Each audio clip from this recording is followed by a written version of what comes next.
I'm Stephanie Weens with Kansas Family Voice. We know that you're joining online via Zoom, and we're so very excited to have you.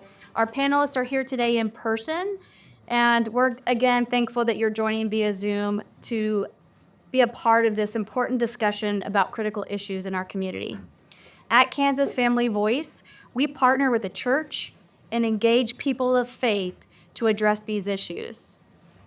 One pressing issue that is becoming increasingly evident is the foster care crisis nationwide. At Kansas Family Voice, it is so important that we partner with local organizations to bring awareness and engage people of faith right here in our community. Recently, the film Sound of Hope, which is the story of Possum Trot, Texas, has brought the foster care crisis to the forefront. The powerful movie shines a light on this critical issue. With us today is Bishop Martin, the visionary pastor, author, and adoption advocate who inspired the film through his real-life experiences. He is dedicated to mobilizing Christians to care for orphans. Now I'd like to introduce Nima Mosla. Nima comes with a profound understanding of the foster care system, having navigated over 17 placements in just 3 years before aging out of state custody. She's an advocate for vulnerable families, serves as an initiatives coordinator at Stand Together Foundation in Wichita. Next, we have Sadie Williams, a parent, foster parent, and adoptive parent who's passionate and advocates for vulnerable families as well. Sadie champions Care Portal, a revolutionary care-sharing platform dubbed the Uber of foster care by the Washington Street Journal. Following her is Joe Woodward, who has welcomed 2 adopted children. Joe serves as a host parent with Safe Families for Children, volunteers with Care Portal, and is the director of Wichita's operations at Stand Together Foundation, driving initiatives that empower local community and foster positive change. Lastly, Commissioner Baty, a former professional athlete, business owner, and current county commissioner. Ryan is dedicated to serving his community and actively supports nonprofits focused in Christian ministry, foster care, local schools, and mental health initiatives. His experience as commissioner allows him to engage with various community needs effectively. So let's dive right in. Let's do it. Yeah. So Bishop Martin, could you start by sharing your story and vision for addressing the foster care crisis in Possum Trot, Texas? Thank you so much. It's so great to be here. This crisis that we had no idea that was going on in this nation. And when my wife's mother died, and she said, Lord, if you don't take this burden off of me, just let me die. And the Lord said, give back to a child that don't have what you had, love and a mother and a father, give it back. And we got involved in this endeavor, and to come to find out that all the children that was in the system really disturbed me in a great way. And when we got involved in it, we didn't have a clue what was going on. But then as we got involved and found out we got our first little 2 children, Tyler and Mercedes, and we carrying the church. And then the member saying that we want to do this, but we don't want to drive 120 miles. We had to drive 120 mile round trip to take the classes. But once we did that, I did not know that adoption was something that God himself started. That was the part that really got me. So what I did, I looked in the Bible, and I just found loads of adoption had gone on in the Bible. That God himself, it wasn't formal, it was an informal adoption. If you look at it like Moses and Esther and all them, those was adopted children. They was adopted people into home. And once I did that, the church caught the vision. When I began to preach about adoption, the church caught the vision, and we began to move. And 22 families ended up adopting 77 children out of the state system. It's incredible. Now, we in Possum Trot now, on the other side of Coonville. And this is a place out there, and just nothing out there, just nothing but that church and bushes and woods. That's all out there. And if anybody ever come to Possum Trot, you're going to see a little church sitting out there, but what God did in that little church, I think He's going to use that as a catalyst to let this whole world know if we can do it in Possum Trot with nothing, you can do it with all the resources that you have. Yes. Yep. Yes. So Bishop Martin, thank you for sharing the insights on the importance of the church getting involved. Ryan, I'm going to turn it over to you. Share your experience and involvement. You've been involved for several years in foster care. Could you provide us with an overview of the current challenges and opportunities we face here in Kansas? Yeah, great question. You have a significant impact, and the bishop used the term crisis. And I think that what's happening now in this community is we finally elevated the conversation to a point to where the broader community understands that it's not just a situation anymore, it truly is a crisis. And I got involved in this space through pastoral ministry and just through compassion. Many of the things the bishop shared is your heart that is bent towards the things that move God's heart, the orphan, the widow, the immigrant, the poor, and looking at these children from a ministry side, we were compelled. But now in public service and elected office, I get to see data that compels me to dig even deeper. We always try to be preventative in a community. How do we, we try to be reactive many times. We see a situation, we react. And what I see here with the foster care situation now is this inclination, this need and desire that we have to get preventative and get more upstream. And here's why, because when you look at the data, it tells a compelling story in our community and economically even. Where we're at right now in Sedgwick County, we're averaging roughly 9 placements. Well, when a child gets to 5 placements, nearly 90% of these kids at 5 placements are going to end up with a touch point in the criminal justice system. Only 45% of these kids are going to graduate high school. When they age out of the foster care system, 1 out of 4 of these kids are likely going to end up homeless at some point in their journey. These are significant problems, and all of these things have significant community impact.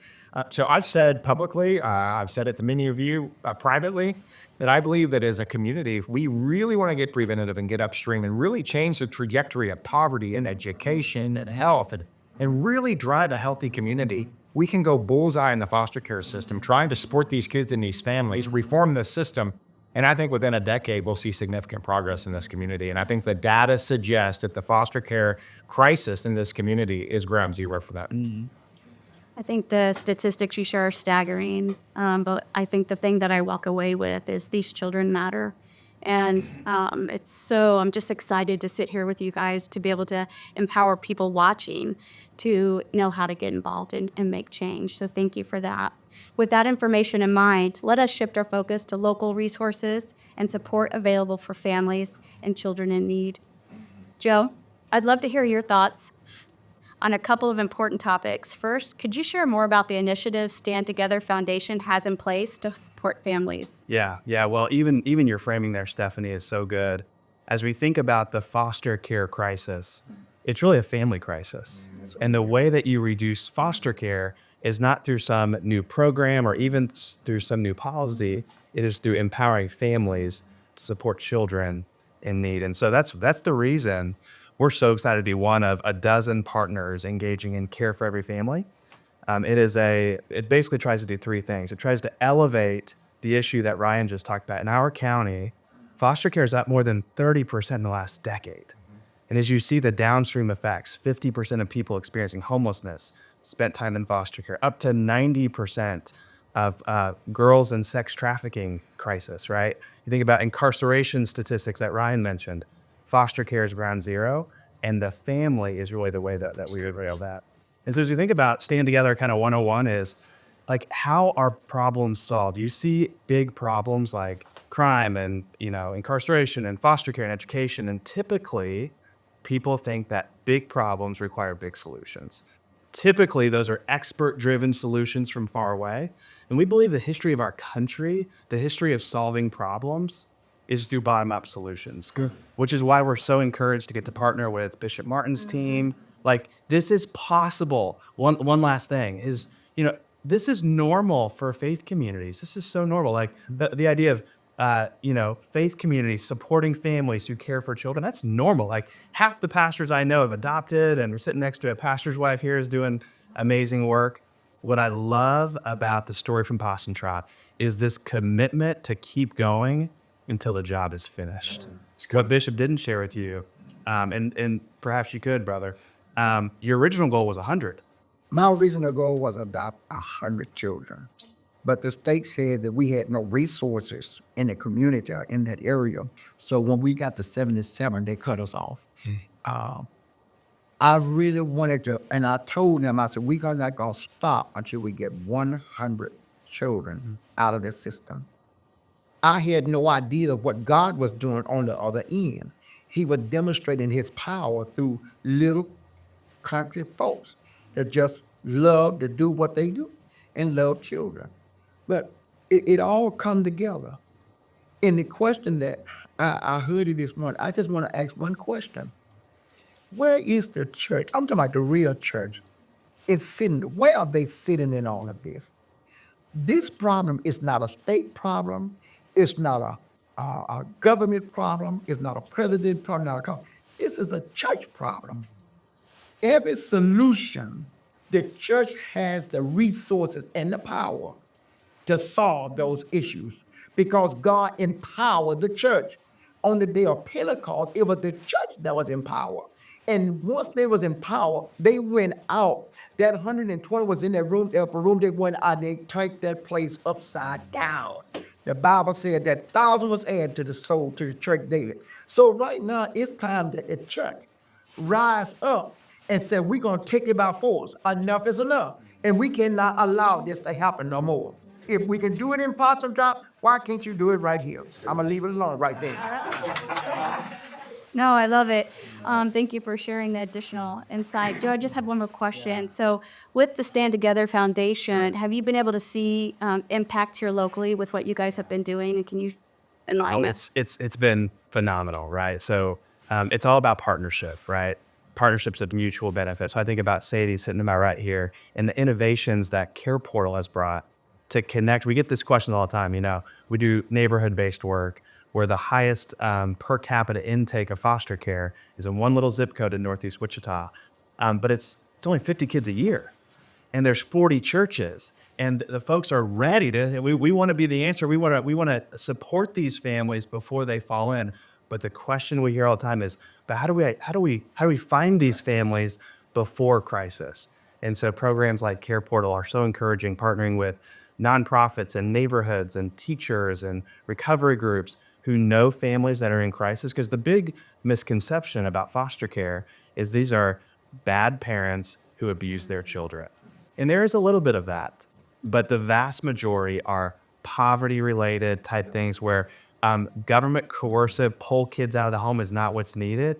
It is loving support of a community around these families. And so seeing programs like Care Portal has been phenomenal. And then I'll just share one more thing is there is a real innovation problem here. So adopting children is hard, but it's pretty straightforward, right? You say yes and you strap on your boots and you do it. Adopting families, that is, as our friends at Kansas Leadership Center say, it's an adaptive challenge. It's not super clear like how you do it. And so we're seeing churches. We were just a Spanish-speaking church in South Wichita just a few weeks ago. They said, hey, we've got some property with a home and we're doing work in the community. What if we put single moms who are struggling and we can use this home to keep kids out of foster care? And it was like, let's go. Like we need that type of innovation, that type of sort of movement. And we're seeing that happen in Wichita. It's good. Yeah, thank you for sharing. And Sadie's next to share with us what is Care Portal and how does that work? Yeah, so Care Portal is dubbed a care sharing platform. So similar to like Uber or Lyft with ride sharing or Airbnb and Verbo with room sharing, we want Care Portal to be the care sharing platform, and we want to normalize care sharing. And so we partner with several different organizations. It could be local schools, it could be foster care agencies, it could be DCF, the Department for Children and Families, it could be pregnancy resource centers, really anyone who is potentially touching vulnerable kids and families in crisis. And we allow them to use our platform to get out needs. And everything is zip code based. So we want to connect people that are in the closest proximity to one another.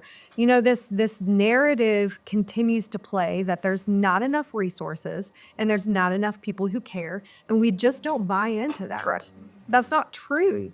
we're missing the connection. So if we can connect those two things, and what's particularly exciting to me is like this idea of redeeming technology. Think about where the enemy is winning in our country.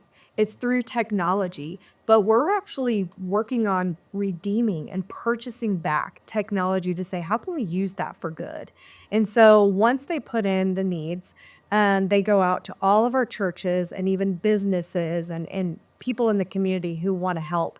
And as someone can meet the need, they're like, yep, I can help. Through the power of care sharing, someone can then be connected, but it all goes through a local church. So whether it's a business or someone from the community who wants to give, everything goes through the local church to be at the point of care for the families. And so they are trained on responding to kids and families in crisis. And the idea is that they would not just provide that physical or that tangible or financial need, but that then they would be connected to somewhere in their community to wrap around them and walk alongside them as they go. So, yeah. I really like that. And just statistically, is there any data coming back from your care portal that says this is the common need or this is the common request coming through care portal? Yeah, absolutely. So we would say by far, not just in this area, but around the country, things like beds are very common requests that come through. I know a guy. Yes, I do know a guy who is an amazing partner. So it's been really awesome. Beds are huge. When you think about, one of the things that Joe said that really it helps drive us is this idea of like poverty related issues.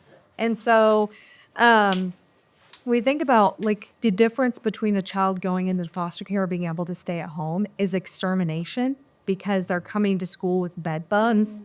But the family can't pay the $900, well, surely there's someone in the community who would step up and pay for that if they knew. And so things like that. And all of it is very area specific, but a lot of it is tangible needs, rent, utility. All time, we've seen about 350,000 children be served around the country by local churches and community members. And that's so exciting to me because it's giving the church an opportunity to step in. And you know what we're finding? If they know, they'll do it. It's good. Goosebumps. If I can add some color to what Steve just said, 'cause I think it's very relevant. There is going to be a need for out-of-home placements in every community. If a child is being sexually abused or traumatized or there's violence in the home, obviously there's a place for that. But where we've been talking frequently is that 40% number where it's really poverty and social determinants that are influencing these reasons for bringing a child out of the home. That's where the opportunity is to get upstream and help bring supports to the healthier family to keep the child in the home. We know the data. When a child is removed from the home, no matter the situation, it creates trauma in this child's life. And we see the outputs of that to this community. If we can get upstream with that 40% number and really to provide the support to these families to try to keep the child in the home and bring structure to the home and health to the home, that's the low-hanging fruit in this system that we really can move in. And that's what Care Portal does so well, is bringing the supports, not only to those that are foster families, but even upstream to help the families become healthy. The bedrock fundamental principle of this community, you want a healthy community, you have to have healthy families. And that's why what you guys do is so important. Can I piggyback on that? Please. I prayed that we would have had the technology or either the support that people have now. It is amazing. I wouldn't have had to struggle the way I did and go through all of the trauma the way I done if we'd have had some support. The Children Protective Services was like 60 miles an hour drive. If I got a 911 situation, I couldn't call them, they'd be there. So we created our own support right there in the church. And it worked. It worked beautifully. But the thing that really bothers me is that it's kind of like we had needed and still need someone to hold our arms up because arms do get tired. And when you have to carry the load of what's going on with all the family, it creates a bigger problem. But I thank God today that all that we've been through and whatever the devil meant for bad, God turned it around for our good. And that's the thing that I'm so happy about. He missed what he thought he was going to get. If he'd have destroyed us in the woods down there, then you all wouldn't have never known what was going on. But thanks be unto God that he made a way that we was able to pull it flow, and we did it happily, joyfully, and powerfully. Yeah, Bishop. It's good. Well, I think that I have two spots again. So, Joe and Zadie, I mean, you definitely have highlighted the difference that Care Portal and Stand Together Foundation is making in our community. And you just highlighted, Bishop Martin, that you did it without the support. And so, well, there's a will, there's a way. And we know our churches are the way. So, thank you. So, now we're going to turn this over to Ms. Nima. Can you speak to what strategies can be put in place to effectively prevent child removal and promote family preservation? Yes. Great question. One of the things that I love is we have Care Portal. That's one. And I love how Joe said that it's a bottom-up solution. So how can we mobilize the church and the faith community holistically wrap around communities? We have one tool right here. We have Care Portal. And the thing that I love that Care Portal also does is when these families and whatever zip codes reach out for care, the church has a direct opportunity not just to go provide the need, but to expand the care. Like I sat in a room of pastors at a Care Portal luncheon, and there were some pastors and they were asking some other churches at the table, how do we connect deeper? There was a single mom, how do we do this? And another pastor said, see if you can bring them dinner. See if you can drop off diapers.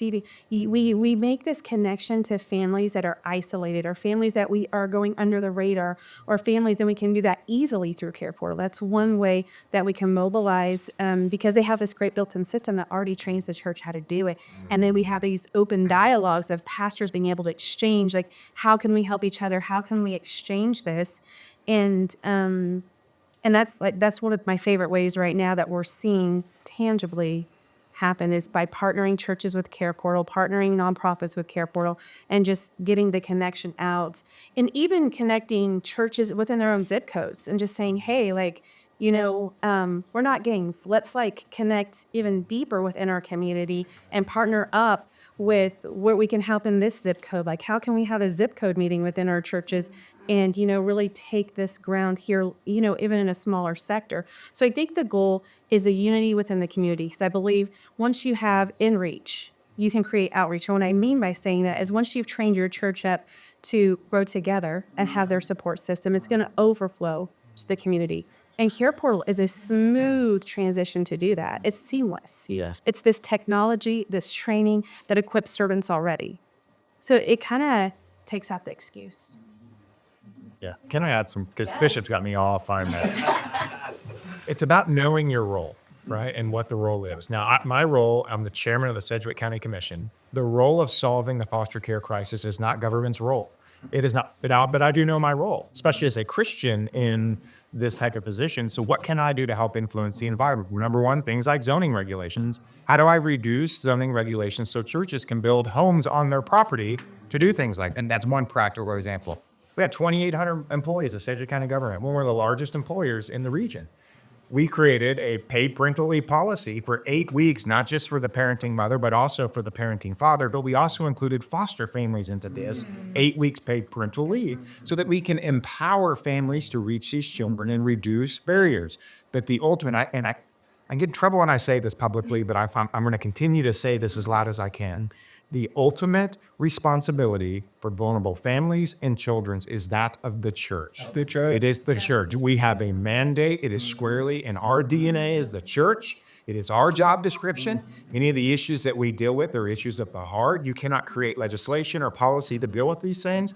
This is the church's responsibility, and the church has to stand up and answer that call. The church is the key. Is the answer to the solution. A lot of time we look for other things, but it's still gonna come back to the church. What we have done, we forgot that God had adopted us, number one. And because he adopted us, he made it so prevalent in his word that we can see exactly what he done. pure religion is undefiled, that God accepts, that we take care of the widows and the orphan. Now, it don't take an Einstein to figure out what God is telling us. That's good. It's simple as that can be. And today, and may I say, I challenge every church, every pastor, come out of your office, find out what's going on in this arena of adoption. If you can't adopt, at least tell your church, we got work to do. I believe today that there should not be a child waiting on a mother. There will be mothers and fathers waiting on a child. And as the church step up to the plate, I guarantee you, we will empty this system out just like that. Good, Bishop. Yep. Absolutely. Yes. So thank you all for sharing. Great insight. As we explore the role of the church deeper and faith communities in supporting vulnerable families, I want to ensure we build on the insight shared earlier as each of you bring a unique perspective. Nima, so this one's for you. In addition to mobilizing faith in business, what role do you think mentorship programs can play in supporting youth aging out of foster care? I think that's a great question. And we've talked about this often. And one thing I love about it is it starts with the businesses incorporating the mentorship. When a child ages out of foster care, they're no longer a child. They become an adult. And a way that they can sustain themselves is through work. So if there's a built-in mentorship, an employer who's willing to help walk this and stay and mentor built in, that's really where that's going to shift, because it gives them a way to take care of themselves, to sustain income, to be proud, to not be relying on the system, to not be relying on the state, to mature. You know, even kids who aren't in custody need to go to work to mature and to find an identity somewhere outside of I was a ward of the state. If we can partner with businesses to mentor children through this transition, that will be a domino effect of success. And it is self-sustaining success, because that will keep them out of prison, that will keep them out of homelessness and out from under bridges. And it's even shown that when you're working, like even the addiction, like you are doing something that is helping the betterment of who you are. And so if we can partner and mobilize businesses to empower youth that are aging out, that seems just like the most direct, best strategy. So partnering with businesses and letting them take a risk, but also adding value to them and them adding value to their employees. Yes, great. Yeah, just to underline that, Neem, it's so well said. I want to remind us, like, these are big problems, but a relatively small number of people, right? So Neem is talking about youth aging out. In our county, it's about 100 youth a year. Statewide, it's probably just, 3 or 4 times that. Oftentimes we see there are several multiples of churches compared with the families in the foster care system. So like having this focused approach on what would it look like for the business community to empower these 100 youth aging out, the current stats couldn't be much worse. You've got about a 50-50 chance of striking it, right? Whether that's homelessness or incarceration or high school dropout or unemployment, like whatever it is, versus kind of on your path to living a flourishing life. So it's a great place to start. Another thing just to chime in on is sometimes a business or a philanthropist, like they believe in these bottom-up solutions. They just don't know, like, I want to help, I just don't know how. And the easiest thing to do is to support a program. That's write a check to a professional who will solve the problem. But as we're thinking about like what actually works, situations like Bennett Chapel Church in Possum Trot, Texas, what would it look like for philanthropists or businesses to support churches who support families who empower individuals, right? And so again, tools like Care Portal give you a way to do that. Innovations like tiny homes on church properties, innovative ways to have church-based placements versus only government place rents when there is crisis. There's all of these innovations. When the business sector can innovate to strengthen communities, support families, that's really how children flourish. Well, and what happens ultimately is, and over again, we share the data. Like I'll go into churches and speak, or I'll go into organizations, I'll share this data and I'll tell them the outputs in this community. And if I'm speaking to a group of Christians, particularly, or faith-minded people, almost unanimously they say, "Oh my God, we've got to do something." That's always the response. Or what do we do? What do we? There's always a gap between that energy of we have to do something, and here is what we're asking you to do. And what Joe's getting at is actually laying out a strategic plan. And I think historically in this community, we've always lacked the strategic plan. We got people really engaged. People were really excited to do something. And then when they said, "What do?" we kind of went like this. Because not everybody's called to foster. Not everybody's called to adopt, but we're all called to do something. And all, it's particularly if you're the church. So what's happening now that I'm so encouraged is we're actually laying out strategic plans and saying, okay, here's the data. If your heart is moved, if you feel like you're called to do something, here's 3, 4, 5 different things that you can do. That's what we've been lacking in this community for the better part of a decade. And that's what I'm seeing taking shape now. And that's why I'm hopeful about where we're going and what we can do for these vulnerable kids and these families. I like it. We've been talking about the church, but I think getting the businesses involved is another level on top of it. And so, Bishop Martin, tell us what you think specifically that the church can do to help with the foster care. So specific items that people can just take away today.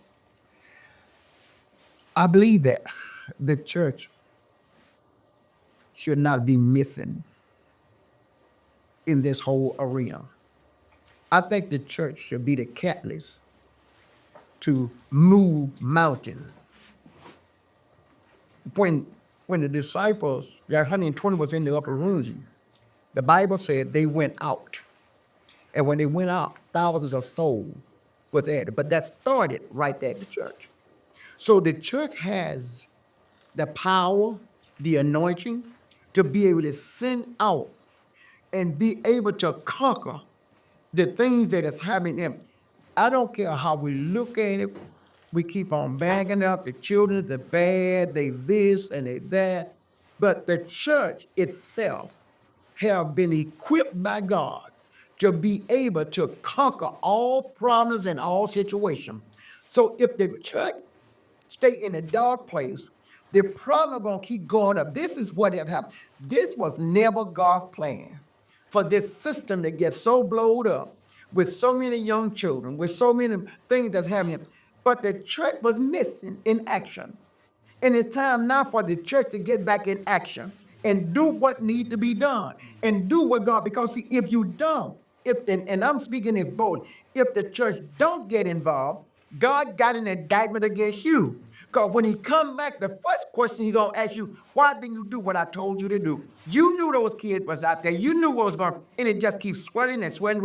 And if we don't do something in a hurry, I'm talking about get in a hurry and doing something, then we going to see this prison system just blowing up. We going to see these young girls get coming up and it's going to get worse.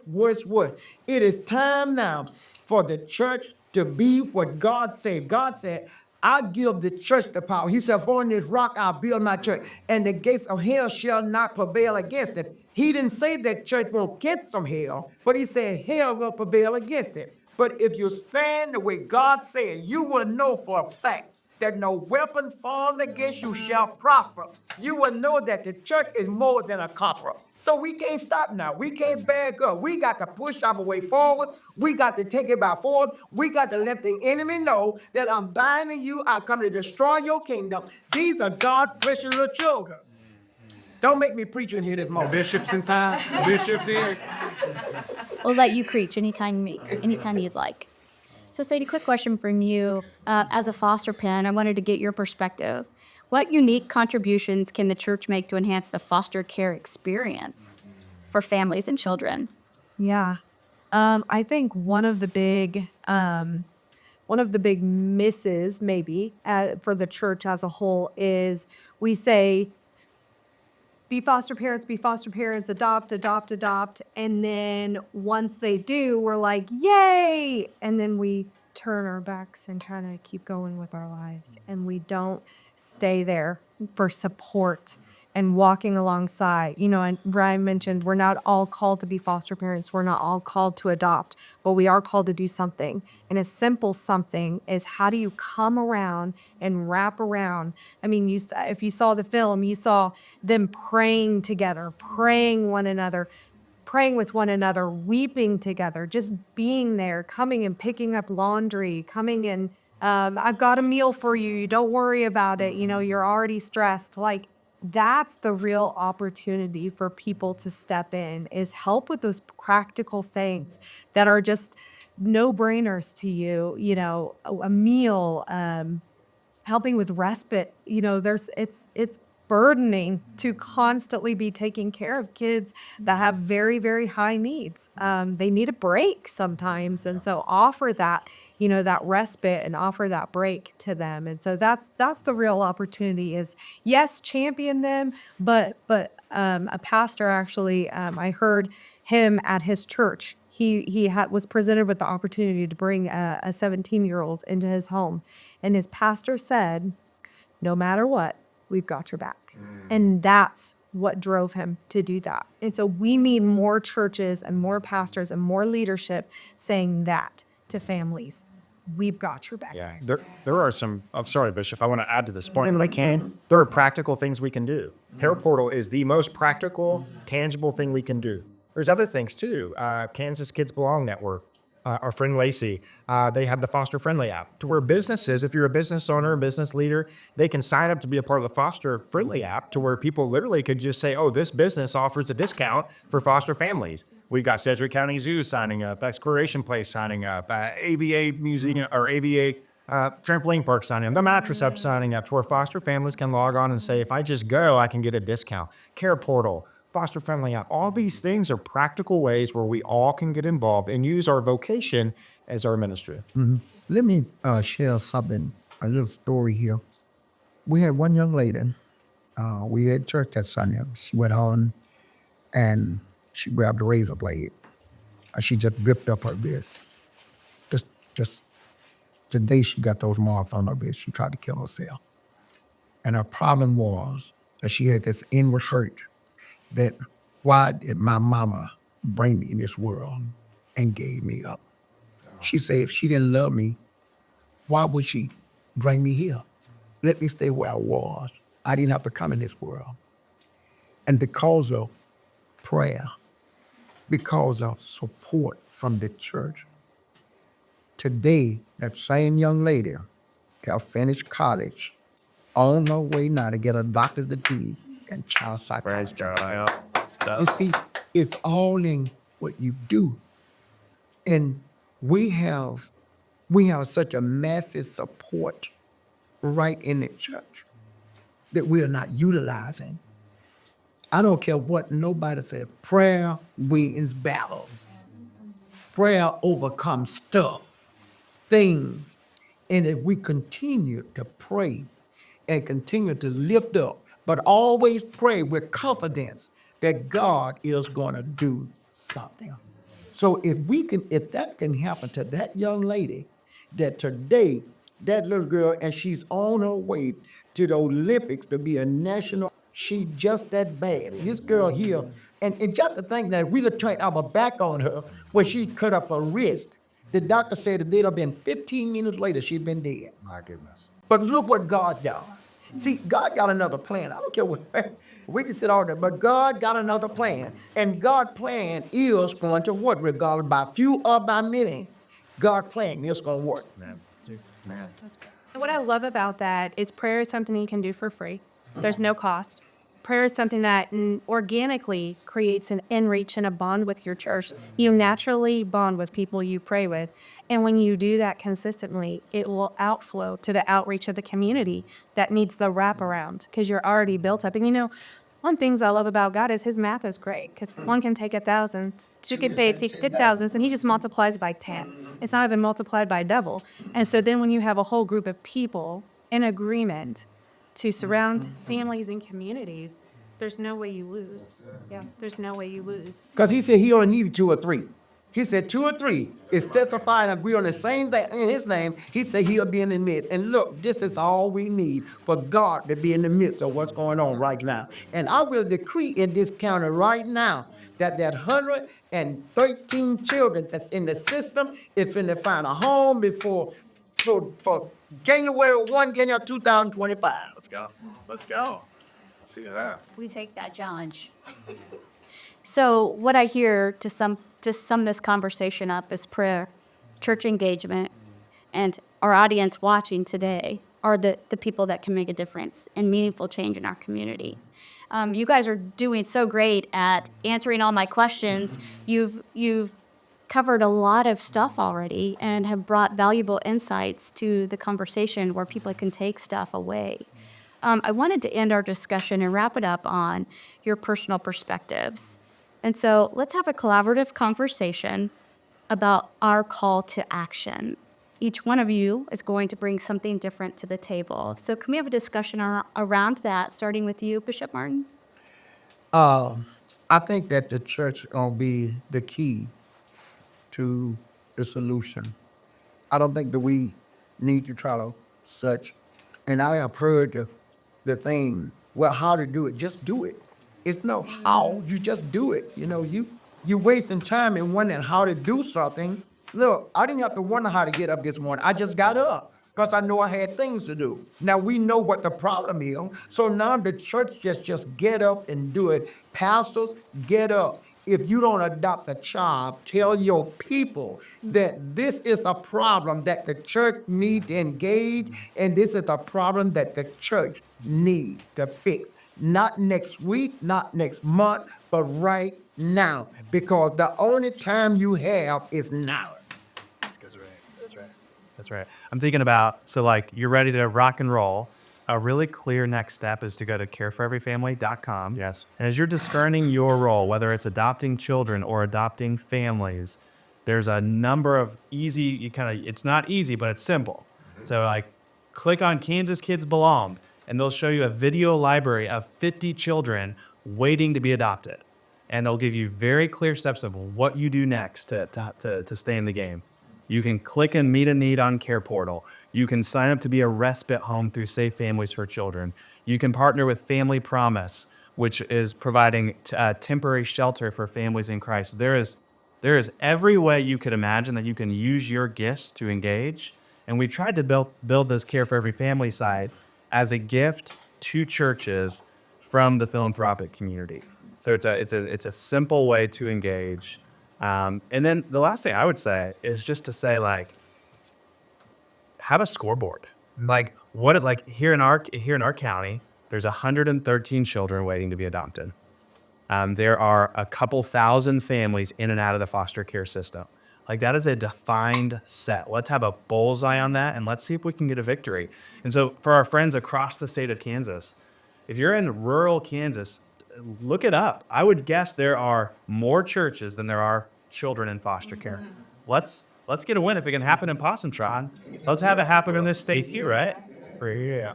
I think, again, I mentioned it earlier, but everybody needs to know and understand their role. The church specifically has a role.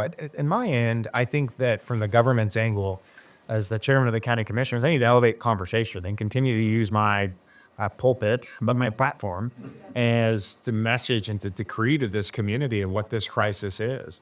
But it's also asking for help and letting the people know and being honest with the people of this community. If we're honest with people, they can handle honesty. We need to let them know the outputs of a broken system. We need to admit it's broken. We need to admit there's opportunity, but we need to ask the church to come to the table. And so often in government, many times because of politics or negative press or whatever it may be, what happens is we get right up to the edge and a hard profit and we do this. And we just need to push through. We've got to find a way to push through, but we need to be honest with the people in the community and say, the government cannot fix this.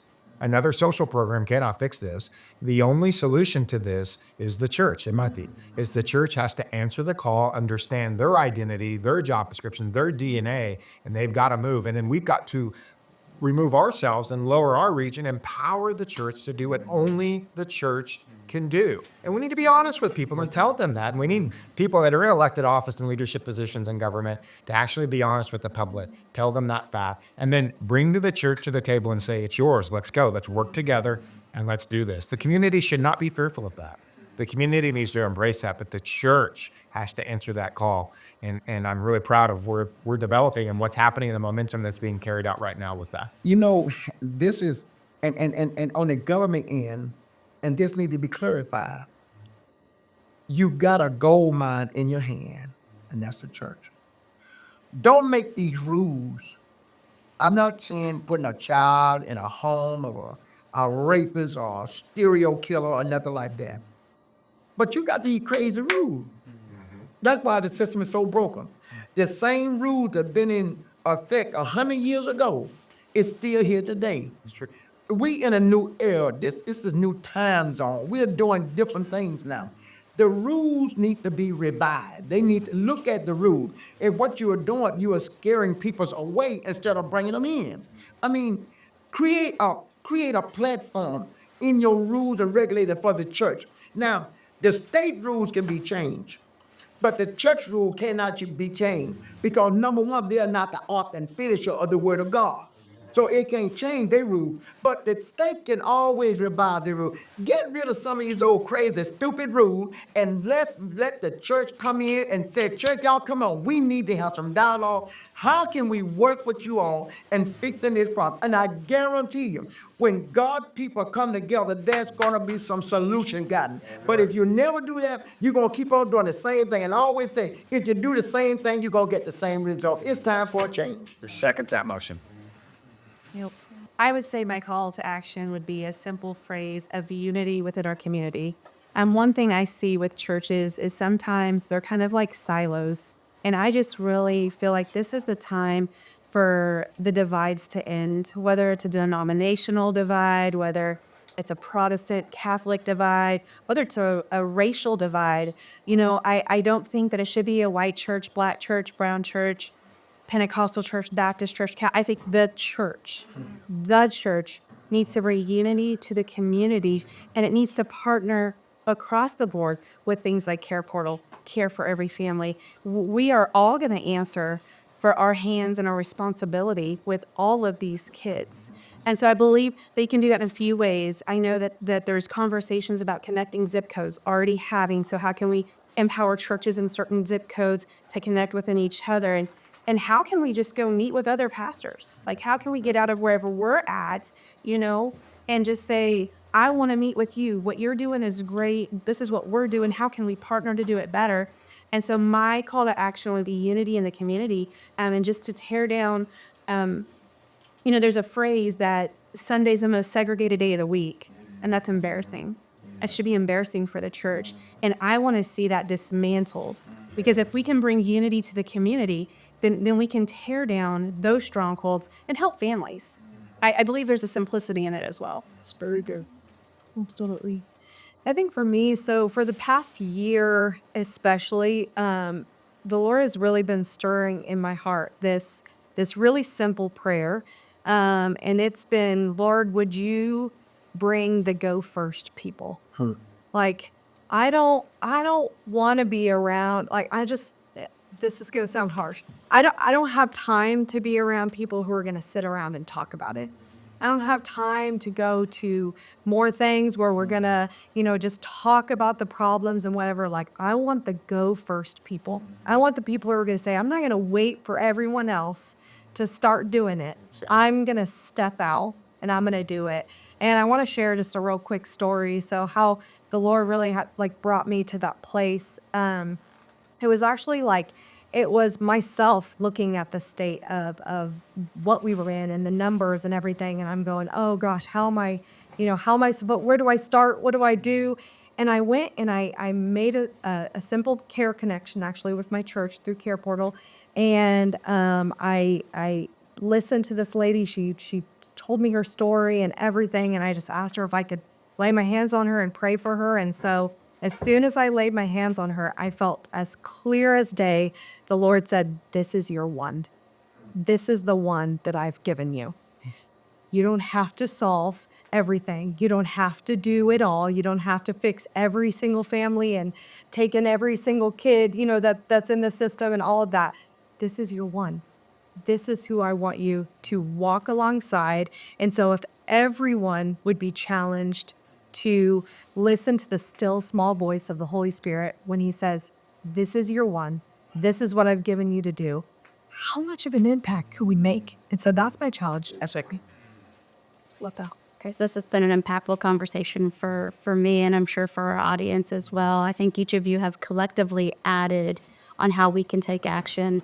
to support vulnerable families and children here in our community. So thank you guys for being here today. I want to thank our audience and encourage our audience on getting involved and continue this conversation offline. We are better together, and together we can make meaningful change. So thank you all again, and you all have a great day.